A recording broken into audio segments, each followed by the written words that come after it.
Le prochain prime de Plus belle la vie, à découvrir dans 2 semaines, est consacré à l'évasion préparée par 3 amis pour permettre à Mousse de recouvrir la liberté pour ensuite prouver son innocence. Luna, déjà impliquée dans le cas surréaliste de la Banque Provençale, est de la partie.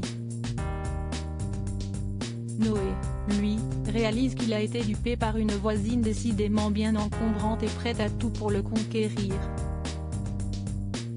Stan la menace ce coup-ci, Myrtha a choisi son camp entre sa fille et le commissaire Mazel. En apprenant que Mousse a été victime d'une tentative d'assassinat, elle se raccroche à l'idée de Luna que l'homme est un ripou.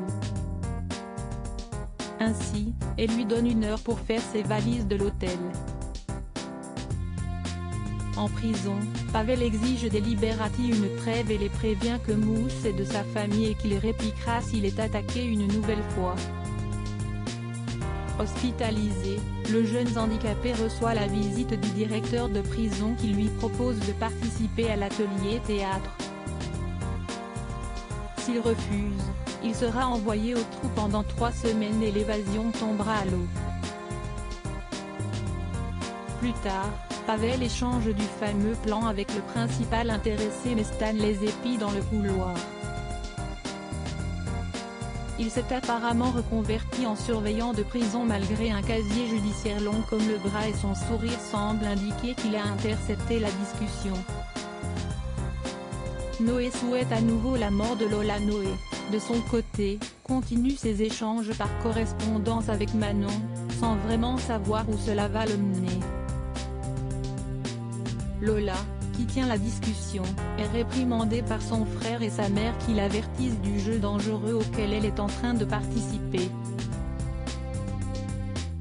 Elle se décide finalement à tout avouer à Noé et lui donne rendez-vous avec le téléphone de Manon sur les calanques à 17h30.